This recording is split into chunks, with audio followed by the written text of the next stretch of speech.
បងប្អូនរឿងហ្នឹងគឺផ្អើភូមិខ្ញុំតែម្ដងស្រាប់តែមានបកបងប្អូនណាបករន្ទះ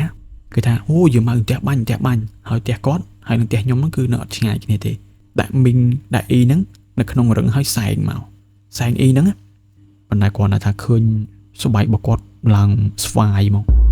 គេថាគេឃើញអ៊ីហ្នឹងទឹកបោសសម្រាមនៅជុំវិញផ្ទះរបស់គាត់ហ្នឹងបាទបោសគ្រូកហើយគាត់បោសតែក្បាលប្រលប់ទេក្បាលប្រលប់កំឡុងពេលដែរគេយកសពរបស់គាត់នឹងមកដល់ផ្ទះរបស់គាត់នឹងបាទអនុញ្ញាតគ្រប់ជំរាបសួរប្រិយមិត្តទាំងអស់គ្នាដែលតែងតែតាមដានរាល់វីដេអូរបស់ខ្ញុំបាទដែលតែងតែនិយាយអំពីបាទរឿងរ៉ាវចម្លែកនិងរឿងអមនុស្សបាទរឿងខ្មោចអីចឹងទៅបាទនៅថ្ងៃនេះគឺខ្ញុំមានរឿងថ្មីដែលជារឿងដ៏គួរឲ្យចាប់អារម្មណ៍មួយផងដែរបាទរឿងទី1នោះគឺតាក់ទងជាមួយនឹងបងស្រីម្នាក់ខ្ញុំមិនអាចហៅគាត់បងស្រីទេដោយសារតែគាត់អាយុច្រើនអាចថាហៅអ្នកមីងទៅចុះបាទអ្នកមីងម្នាក់ហ្នឹងគឺគាត់ត្រូវបានរន្ទះបាញ់ស្លាប់ហើយគឺពិតជាល្បីខ្លាំងមែនទែននៅក្នុងស្រុកភូមិរបស់ខ្ញុំបាទបងប្អូនគឺខ្ញុំមានស្រុកកំណើតនៅក្នុងខេត្តកំពង់ចាមបាទនៅខាងស្រុកស្រីសន្ធរបាទប៉ុន្តែអធិស្ឋានខ្ញុំមិនអាចប្រាប់ទៅកាន់ស្រុកភូមិទៅកាន់បងប្អូនអ្នកគ្នាឲ្យស្គាល់ទេដើម្បីកុំឲ្យប៉ះពាល់ទៅដល់ក្រុមគ្រួសារនៃបាទសាច់រឿងមួយនេះបាទពេលហ្នឹងគឺខ្ញុំនៅតន់ហេតុការប៉ុន្តែមិនបានឃើញបាទការលងបន្លាចអីផ្ទាល់ទេគាត់ថាខ្ញុំបានឃើញនៅទស្សនភាពនៃការសែងសពរបស់មីងម្នាក់នោះបាទមីងម្នាក់នោះបាទមីងម្នាក់នោះគឺនៅក្នុងភូមិរបស់ខ្ញុំហ្នឹងគឺគាត់មានឈ្មោះថាមីងឈឿនបាទដែលគាត់ត្រូវបានផ្ទះបាញ់ស្លាប់ហ្នឹងណាបងប្អូនបាទដំណើរដើមតងនៃរឿងរ៉ាវនេះគឺចម្លែកម្យ៉ាងដែរបាទខ្ញុំសូមដំណើរប្រាប់ទៅកាន់បងប្អូនទាំងគ្នាឲ្យបានស្ដាប់ដែរដូចទៅបាទមីងម្នាក់ហ្នឹងគឺគាត់រស់នៅក្នុងភូមិរបស់ខ្ញុំប៉ុន្តែផ្ទះរបស់គាត់គឺចូលច្រកចូលទៅខាងក្នុងមានន័យថានៅខាងស្រុកភូមិខ្ញុំហ្នឹងគេមានផ្លូវថ្នល់ប៉ុន្តែការពីជំនាន់ហ្នឹងគេអត់ទាន់ចាក់កស៊ូអីទេមានន័យថាផ្លូវលំធម្មតាណាបងប្អូនបាទនៅតាមផ្លូវលំផ្លូវធំខាងមុខផ្លូវហ្នឹងគឺយើងអាចបើកឡានពីស្រុកភូមិរបស់ខ្ញុំហ្នឹងឆ្ពោះទៅកាន់ភ្នំពេញឬក៏ទីរួមខេត្តបានបាទដោយឡែកនៅតាមផ្ទះរបស់ខ្ញុំហ្នឹងគឺវាមានផ្លូវទូចដើម្បីចូលច្រកទៅខាងក្នុងទៀតដោយឡែកផ្ទះមីងម្នាក់ដែលខ្ញុំបាននិយាយមិញហ្នឹងគឺផ្ទះរបស់គាត់គឺចូលច្រកទៅខាងក្រោយបាទទៅខាងក្រោយហើយដែលខ្ញុំចាំបាននោះគឺមីងម្នាក់ហ្នឹងគាត់ជាស្ត្រីមេម៉ាយប៉ុន្តែគាត់មានកូនណាហើយខ្ញុំអត់ច្បាស់ថាគាត់មេម៉ាយតាំងពីពេលណាទេដោយសារខ្ញុំនៅទូចនៅស្ទើរមែនតើពេលហ្នឹងគឺកូនស្រីរបស់គាត់ដូចជាធ្លាប់រៀនជាមួយនឹងបងប្រុសរបស់ខ្ញុំគាត់ហែងអាយុបងខ្ញុំអញ្ចឹងណាបងប្អូនបាទគឺគាត់រស់នៅតែ2នាក់កូនស្រីរបស់គាត់ទេបន្ទាប់ពីគាត់បានលែងលះជាមួយនឹងស្វាមីរបស់គាត់អញ្ចឹងទៅបន្តមកទៀតគ្រួសាររបស់គាត់ហ្នឹងគឺដំបូងឡើយអត់មានបញ្ហាអីទេគាត់រស់នៅក្នុងសុខភូមិធម្មតាអញ្ចឹងណាប៉ុន្តែមីងម្នាក់ហ្នឹងគាត់រៀងសបល់ខ្មៅអ្នកខ្លះគេហៅគាត់ថាយីម៉ៅអញ្ចឹងទៅបាទតែឈ្មោះពិតរបស់គាត់គឺមិនមែនអញ្ចឹងទេនៅក្រោយមកទៀតគាត់ក៏បានតាក់ទងជាមួយនឹងពូម្នាក់ហ្នឹងគឺផ្ទះរបស់គាត់គឺនៅក្បែរផ្ទះខ្ញុំមែនតើនៅជាប់ផ្ទះខ្ញុំប្រហែលជា 2-3 ផ្ទះទេបាទនៅផ្ទះរបស់ខ្ញុំហ្នឹងគឺនៅមុខសាលាឃុំនិងមន្ទីរពេទ្យហើយទល់មុខសាលាឃុំនិងមន្ទីរពេទ្យហ្នឹងគឺជាផ្ទះរបស់ពូម្នាក់ហ្នឹងពូម្នាក់ហ្នឹងគាត់មានឈ្មោះថាពូហួតបាទដែលខ្ញុំសូមហៅថាគាត់អ៊ំដោយសារតែគាត់អាយុបងម្ដាយរបស់ខ្ញុំបាទត្រូវហៅគាត់ថាអ៊ំហួតអ្នកមីងម្នាក់ហ្នឹងគាត់មានទំនាក់ទំនងជាមួយនឹងពូហ្នឹងអាចនិយាយបានថាគាត់ស្រឡាញ់គ្នាអញ្ចឹងណាហើយក៏ថានឹងចង់រួមរស់នៅជាមួយគ្នាអញ្ចឹងទៅបាទមួយរយៈក្រោយមកកូនរបស់គាត់ហ្នឹងកូនរបស់មីងម៉ៅហ្នឹងក៏គាត់មករស់នៅជាមួយនឹងពូដែរបាទពូហួតហ្នឹងគឺគាត់លក្ខណៈថាគាត់ក៏លោះចាស់ទេអត់មានគ្រួសារទេអញ្ចឹងទៅក៏បាទព្រមរស់នៅជាមួយគ្នាអញ្ចឹងទៅបាទព្រមនៅមួយគ្នាអញ្ចឹងទៅអត់មានអីទេបងប្អូនណាហើយគាត់ក៏បីចំណាស់ដែរនៅពេលហ្នឹងគាត់មិនមានកូនមានអីទៀតទេគាត់គ្រាន់តែថាមានជាគ្នារស់នៅជាមួយគ្នាអញ្ចឹងទៅបាទហើយ ការរស់នៅរបស់គាត់ហ្នឹងគឺអត់មានអពុទ្ធហេតុឬក៏រឿងរ៉ាវអីដែលគួរឲ្យចាប់អារម្មណ៍ទេគាត់រស់នៅបានយ៉ាងធម្មតាតែម្ដងនៅក្នុងស្រុកភូមិហើយអ្នកស្រុកអ្នកភូមិរួមទាំងផ្ទះរបស់ខ្ញុំអីគឺគោរពស្រឡាញ់ទៅកាន់ពួកគាត់បាទជាធម្មតាបើទោះបីជាគាត់មានរូបសម្បត្តិរាងសម្បុរខ្មៅបន្តិចក៏ដោយណាហើយនៅផ្ទះពូហួតហ្នឹងនៅខាងមុខផ្ទះរបស់គាត់ជាប់នឹងខ្នល់ហ្នឹងគឺខ្ញុំអីដែលខ្ញុំចាំបានគឺមានដើមបុកឃ្លឿបងប្អូននៅបងប្អូនយើងស្គាល់អត់ដើមនៅស្រុកខ្ញុំគេហៅដើមឃ្លឿហ្នឹងវាផ្លែវាពេលយើងវាយវាទៅវាមានពណ៌ខ្មៅអាហ្នឹងបើសិនជាវាទុំបាទដើមហ្នឹងគឺធំខ្លាំងមែនតើហើយអីដែលខ្ញុំចាំបានគឺភាគច្រើនចាស់គាត់តែនិយាយគ្នាថាដើមមកឃ្លឿហ្នឹងគឺតែងតែមានភ្លើងបាទភ្លើងហ្នឹងគាត់ចង់សំដៅទៅលើបាទភ្លើងព្រាយឬក៏ភ្លើងអីម្យ៉ាងអញ្ចឹងណាបងប្អូនបាទគឺតែងតែមានគេឃើញច្រើនហោះបាទហោះពីណាពីណីមកមិនដឹងទេមកចូលទៅក្នុងដើមមកឃ្លឿហ្នឹងហើយដើមមកឃ្លឿហ្នឹងបងប្អូនគឺធំខ្លាំងមែនទែនខ្ញុំធ្លាប់ឃើញដែរពេលហ្នឹងបាទប៉ុន្តែដូចជាការខ្ញុំនៅស្ទើរមែនទែនកាលនោះដូចជាខ្ញុំនៅខ្ទង់ប្រហែលជាអត់តន់10ឆ្នាំឯងខ្ញុំខ្ទង់7 8ឆ្នាំអីបងប្អូនណាប៉ុន្តែខ្ញុំអាចចាំបានគឺដើមមកឃ្លឿហ្នឹងគឺធំខ្លាំងមែនទែនហើយស្លឹកវាហ្នឹងគឺមើលទៅគឺអំណាចហើយគួរឲ្យខ្លាចហើយនៅកន្លែងដីផ្ទះគាត់ហ្នឹងគឺដីគាត់តលាយបងប្អូនមានន័យថាទីធ្លាផ្ទះរបស់គាត់ហ្នឹងគឺតលាយខ្លាំងមែនទែនហើយដើមមកឃ្លឿនៅមុខផ្ទះរបស់គាត់ហ្នឹងគឺធំខ្លាំងហ្មងហើយនៅពេលដែលខ្ញុំដើរទៅលេងបាទអ្នកស្រុកអ្នកភូមិជិតគ្នាហ្នឹងក្មេងៗជាមួយគ្នាហ្នឹងគឺអត់ដែលមានក្មេងៗទៅលេងដល់ម្ដុំហ្នឹងទេដោយសារតែវាស្ងាត់កន្លែងដើមមកឃ្លឿហ្នឹងស្ងាត់មែនទែនប៉ុន្តែចាស់ឬក៏អ្នកស្រុកអ្នកភូមិតែងតែនិយាយថាអូបានឃើញភ្លើងបានឃើញអីនៅកន្លែងដើមមកឃ្លឿហ្នឹងប៉ុន្តែពួកខ្ញុំក្មេងៗអត់ដែលបានឃើញទេធ្លាប់តែលើចាស់និយាយអញ្ចឹងណាហើយណាមួយពួកខ្ញុំខ្លាចដែរហើយចំពោះខ្ញុំដូចជាអត់ខ្លាចទេប៉ុន្តែខ្ញុំក៏អត់ចង់ឃើញដែរដើមមកឃ្លឿហ្នឹងបាទបន្តមកទៀតអត់មានរឿងអីដែលកើតឡើងអីបន្ថែមទៀតទេការរស់នៅមួយគាត់ហ្នឹងគឺធម្មតាទេក្រោយមកទៀតបន្ទាប់ពីគាត់រស់នៅមួយគ្នាបានមួយរយៈធំដែរប្រហែលជាចូលមួយឆ្នាំជិត2ឆ្នាំបាទអ្នកមីងហ្នឹងគាត់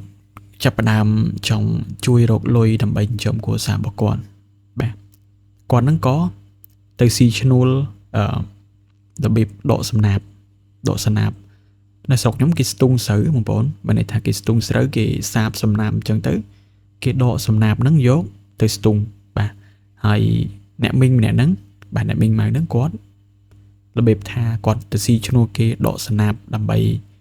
បាទយកលុយ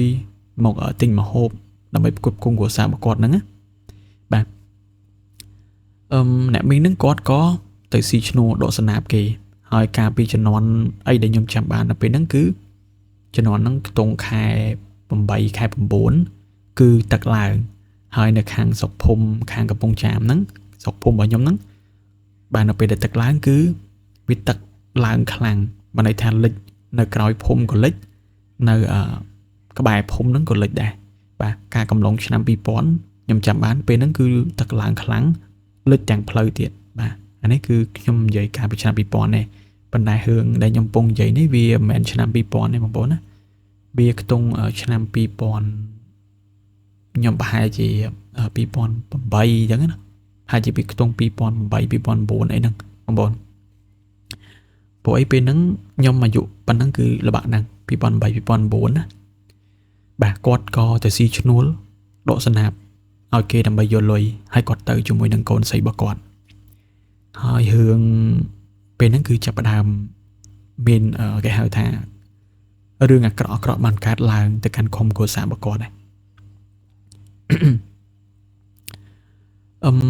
នៅពេលហ្នឹងគឺមេឃអត់ភ្លៀងទេមានន័យថាមេឃមិនដឹងថាមានរឿងអីទេពេលហ្នឹងគឺអភូតហេតុខ្លាំងមែនទែនបងប្អូនណាអភូតហេតុខ្លាំងមែនទែនហើយរឿងនេះគឺជារឿងពិតបាទជារឿងពិតខ្ញុំនិយាយនេះគឺមិនមែនជារឿងដែលដំណាលទេគឺជារឿងដែលខ្ញុំបានឃើញផ្ទាល់តែម្ដងបើទោះបីជាខ្ញុំមិនទាន់បានឃើញនៅសកម្មភាពការលងបន្លាចអីនោះទេណា ប៉ុន្តែគឺខ្ញុំឃើញទស្សនវិជ្ជានៃហេតុការណ៍ហ្នឹងបាទខ្ញុំនឹងនិយាយប្រាប់បងប្អូនបន្ថែមទៀតបាទនៅពេលហ្នឹងអ៊ំស្រីច្រឡំអ៊ំស្រីអ្នកមីងហើយនឹងកូនរបស់គាត់ហ្នឹងក៏ស៊ីឈ្នួលដកសណាប់គេបាទប៉ុន្តែគាត់ត្រូវឆ្លងអូនៅក្រោយភូមិនេះបាទព្រោះឯនៅស្រុកភូមិខ្ញុំដីក្រោយភូមិភាគច្រើនគេអត់ស្ទូងស្រូវអីទេគេដាំជាដើមស្វាយចន្ទីដើមស្វាយអីធម្មតាដាំបន្លែដាំអីចឹងទៅអញ្ចឹងគឺគេត្រូវដើរឆ្លងកាត់ក្រោយភូមិដែលដីដាំចន្ទីដាំអីហ្នឹងដើម្បីឆ្លងមានអូមួយអូទួចទេអូហ្នឹងប្រហែលជាទឹកអត់លិចក្បាលទេបងប្អូនណាពេលខែទឹកឡើងហ្នឹងទឹកអាចនឹងបើឡើងខ្លាំងអាចលិចក្បាលតិចតួច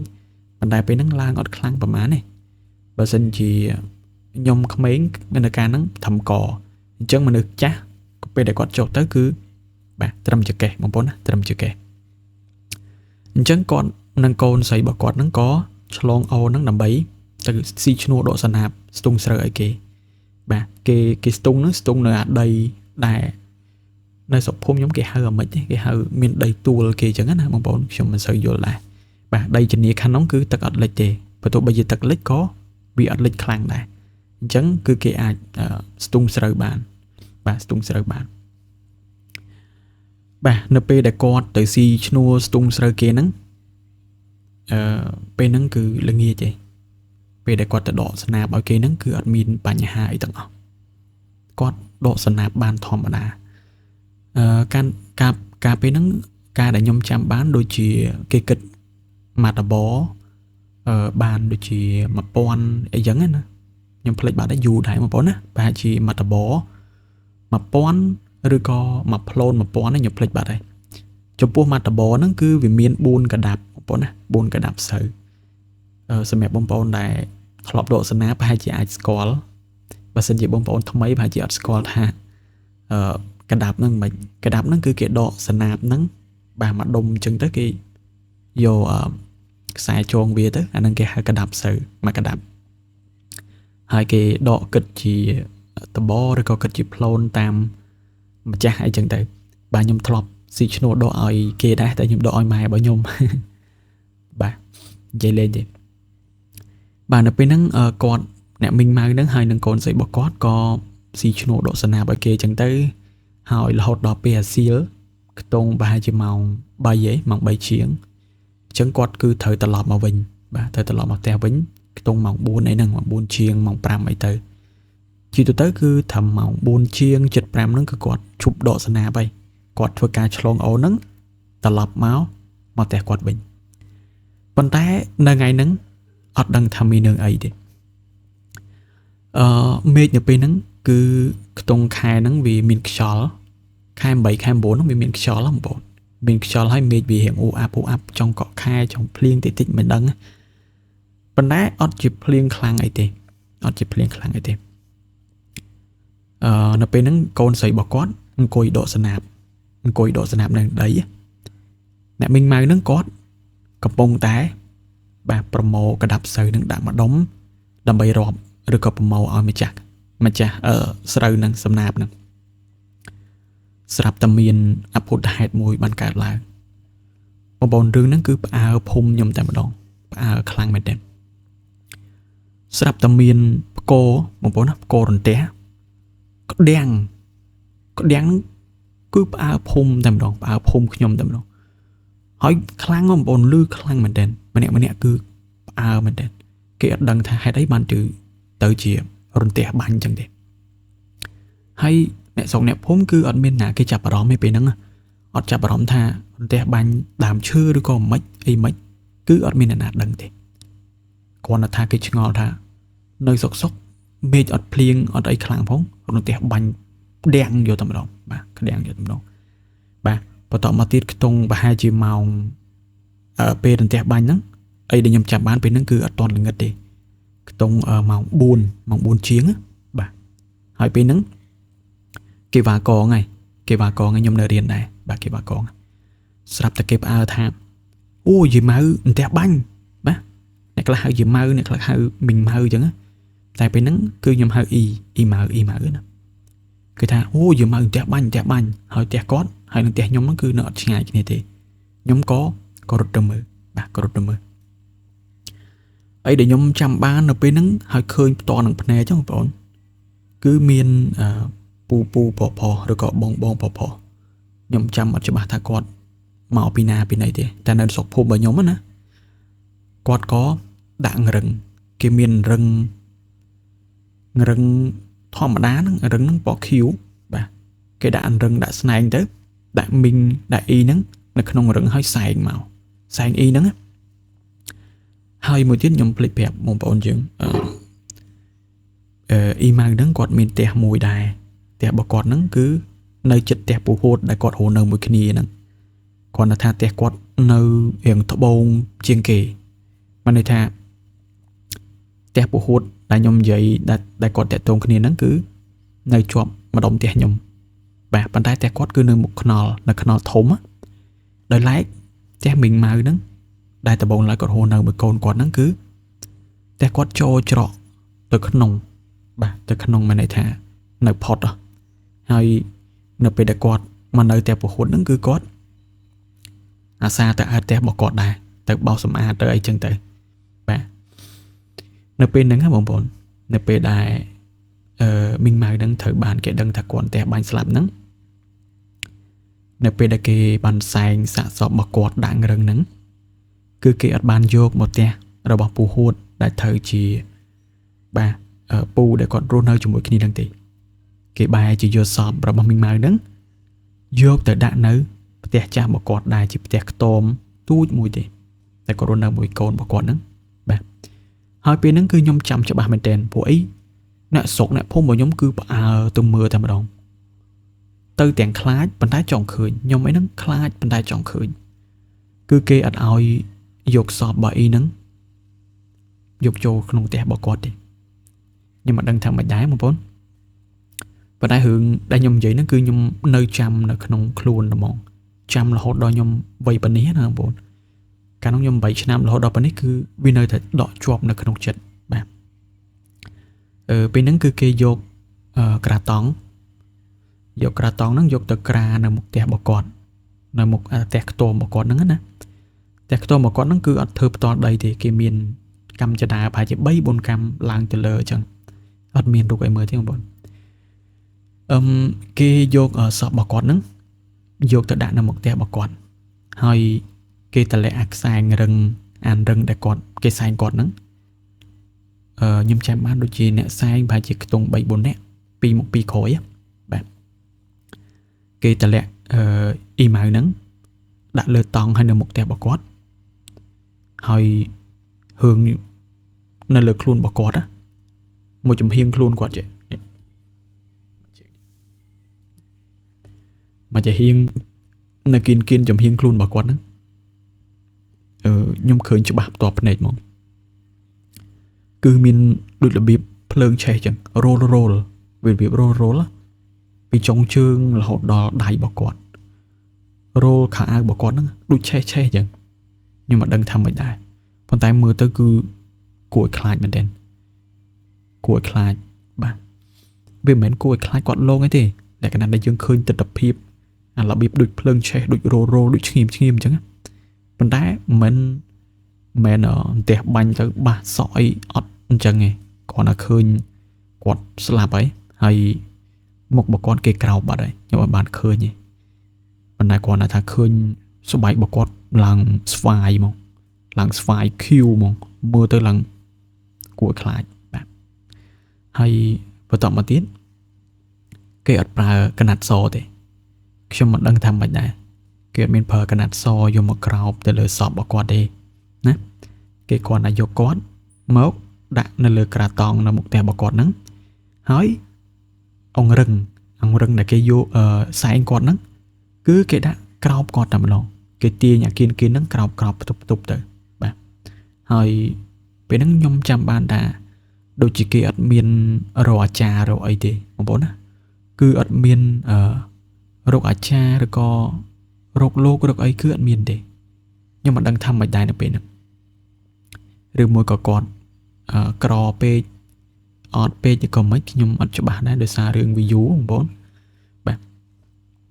អីដែលខ្ញុំចាំបានហ្នឹងគឺគេបែរជាយកសពរបស់អ៊ីហ្នឹងយកទៅកប់ទាំងយប់តែម្ដង vậy thà cọp tới vì cọp sẽ đập vô tới bạch châu bà vô tới bạch châu nữ đây bà con hay đây bà con nó đối chia đây bà con nó vì hiện nay đái đó hiện tu vì mình sơ thốn á bà đây biên đã mà lòng tu mùi chân tới tôi còn 5 thì tôi nhấn coi vô qua tập bạch châu nên bà vô tập bạch châu nên bà rồi nó cứ vì bạch chỉ anh của xã bà con đại con bà chỉ mình ông mình đại slow bên tay bà chỉ miền đường từ slap đôi sàn tẹp bànแบบนั้นbà hayในពេលហ្នឹងគឺมันមានជាការលងបន្លាចអីទេភ្លាមនោះបាទមិនមែនជាការលងបន្លាចទេបាទបន្ទាប់ពីគាត់បានស្លាប់មួយរយៈទៅស្រាប់តែមានរឿងចម្លែកមួយចំនួនបាទខ្ញុំអត់បានឃើញហេតុការណ៍ហ្នឹងទេប៉ុន្តែមានអ្នកដែលគេដឹងណាដែលគេបានឃើញបានដឹងអញ្ចឹងទៅគេថាគេតែងតែឃើញមីងហ្នឹងគាត់ទៅបោសសម្អាតអាទះក្រោយរបស់គាត់ហ្នឹងបាទអាទះដែលគេអត់ឲ្យគាត់ចូលហ្នឹងណាគាត់នៅបោសសម្ញាំជុំវិញផ្ទះរបស់គាត់ហ្នឹងបាទមានអ្នកគេឃើញណាបាទប៉ុន្តែខ្ញុំអត់បានឃើញផ្ទាល់ទេគេថាគេឃើញអ៊ីហ្នឹងទៅបោសសម្រាមនៅជុំវិញផ្ទះរបស់គាត់ហ្នឹងបាទបោសគ្រូហើយគាត់បោសតែក្បាលប្រលប់ទេក្បាលប្រលប់កំឡុងពេលដែរគេយកសពរបស់គាត់នឹងមកដល់ផ្ទះរបស់គាត់នឹងបាទកំឡុងម៉ោងហ្នឹងបងប្អូនអត់មានកដាអាធិធឬក៏ម៉ោង1ម៉ោង2យប់អីទេបាទគឺមានអ្នកឃើញច្រើនគេថាឃើញខ្ទង់វេលាម៉ោង5 6ល្ងាចប្រលប់ហ្នឹងឮសំឡេងបោះសម្រាមគ្រូនៅជុំវិញផ្ទះរបស់គាត់ផ្ទះខ្ទមរបស់គាត់ហ្នឹងហើយគេលបមើលទៅឃើញថាអត់ឃើញមុខទេឃើញតែស្លៀកសម្លៀកបំពាក់ដែលដូចភ្លើងឆេះអញ្ចឹងណារួញអញ្ចឹងបងប្អូនខ្ញុំនិយាយឡើងព្រឺបងប្អូននេះហើយគាត់អត់ទៅលងបន្លាចណាគេទេគាត់គ្រាន់តែសម្អាតនៅផ្ទះរបស់គាត់ណាបាទឮតែសំឡេងបោះសម្ញាំគ្រូមិនដឹងថាមានរឿងអីវិបត្តិអីអានេះខ្ញុំក៏អត់ដឹងដែរបាទហើយអ្នកសុកអ្នកភូមិរបស់ខ្ញុំពេលហ្នឹងគឺអត់មានណាគេដើរកាត់តាមផ្ទះរបស់គាត់ទេបាទគឺគួរឲ្យខ្លាចខ្លាំងមែនទែនបងប្អូនណាពេលហ្នឹងគឺល្បីខ្លាំងមែនទែនខ្ញុំធ្លាប់ទៅរៀនធ្លាប់ជិះកាត់តាមផ្ទះគាត់ដែរអាផ្លូវច្រកបងណានៅស្រុកខ្ញុំវាមានផ្លូវច្រកបងផ្លូវធំច្រកមុខអញ្ចឹងពេលខ្ញុំទៅរៀនជួនកាលខ្ញុំជិះតាមច្រកបងហ្នឹងទៅសាលាវិទ្យាស្រួលអញ្ចឹងទៅវាមានដើមឈើប៉ុន្តែអាច្រកមុខហ្នឹងគឺផ្លូវធំបាទចាប់ពេលមានរឿងហ្នឹងមកគឺអ្នកស្រុកអ្នកភូមិរបស់ខ្ញុំគឺអត់មាននរណាហ៊ានជិះតាមផ្លូវខាងក្រោយហ្នឹងទេបាទគឺខ្លាចខ្លាំងមែនតើហើយមួយទៀតតាក់ទងជាមួយនឹងពូហួតដែលគាត់តាក់ទងជាមួយនឹងមីងម៉ៅហ្នឹងគាត់អត់ត្រូវបានជួបការលងបន្លាចអីទេបាទគាត់ធម្មតាប៉ុន្តែគាត់ថាគាត់បានឃើញធ្លាប់បានឃើញអីហ្នឹងមកផ្ទះគាត់ដែរអញ្ចឹងណាតែគាត់មកល្អអត់មានមកជាលក្ខណៈគួរឲ្យខ្លាចអីទេបាទគាត់មកបែបធម្មតាអញ្ចឹងទៅបាទមិនមកធ្វើឲ្យគាត់ខ្លាចទេហើយពហុហ្នឹងក៏គាត់មើលថែបាទកូនស្រីអ៊ីម៉ៅនឹងរហូតដល់នាងធំមានគ្រួសារមានអីចឹងទៅបាទរឿងក៏អត់មានអីជាវិញឆ្ងាយដែរហើយនៅពេលហ្នឹងដើមមកឃ្លឿហ្នឹងក៏ត្រូវបានបាទគេកាប់ចោលផងដែរប៉ុន្តែក្រោយមកទៀតខ្ញុំធ្លាប់ឮគេនិយាយថានៅពេលដែលគាត់ទៅដកស្នាបឲ្យគេរស់ស៊ីហ្នឹងអ្នកខ្លះថាអ៊ីហ្នឹងបានទៅបនអ្នកតាខុំអត់ខកអីចឹងទៅបានត្រូវផ្ទះបាញ់ណាអានេះគឺជាពាក្យចាំរាមដែលគេនិយាយតគ្នាទេហើយអ្នកខ្លះទៀតគេថាអ៊ីម៉ៅហ្នឹងគាត់ទៅកាច់កងគ្នាជាមួយនឹងបាទដើមមកឃ្លឺដែលខ្ញុំនិយាយនៅខាងមុខផ្ទះហ្នឹងបាទគាត់ដំបូងឡើយគឺគាត់ពេលដែលគាត់ទៅនៅមួយពហុហ្នឹងគឺគាត់ចង់កាប់ដើមមកឃ្លឺនឹងចោលបានន័យថាគាត់អត់ចង់ឲ្យមានដើមអញ្ចឹងទេវាអពមង្គលវាចេះវាចោះអញ្ចឹងណាអញ្ចឹងទៅគាត់ចេះតែសុំឲ្យពហុហ្នឹងអមហួតហ្នឹងគាត់បាទកាប់ដើមមកឃ្លឺនឹងចោលប៉ុន្តែគឺគាត់អត់បានកាប់ទេបាទគាត់អត់បានកាប់ទេមួយរយៈក្រោយមកក៏មានរឿងដែលគាត់បានបាត់បង់ជីវិតស្លាប់អញ្ចឹងទេបាទមែនតើរឿងមួយនេះវាមិនមែនជារឿងអីដែលលងបន្លាចអីគួរឲ្យខ្លាចទេ ប៉ុន្តែគ្រាន់ថារឿងដែលខ្ញុំចាំច្បាស់ហើយ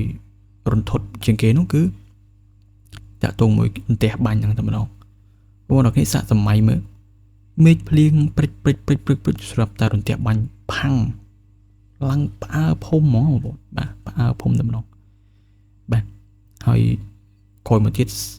ក៏និយាយថាមានមនុស្សស្លាប់តែបាញ់ត្រូវមនុស្សបាទអានឹងគឺជារឿងអីដែលខ្ញុំចាំបានច្បាស់បាទបងប្អូននេះគឺជារឿងថ្ងៃនេះគឺមានតែប៉ុណ្្នេះទេហើយរឿងនេះវាមិនជារឿងអីដែលគួរខ្លាចឯណាស់ណាទេគាត់ថាវាជាបាទរឿងថ្មីមួយទៀតចុះសម្រាប់បងប្អូនស្ដាប់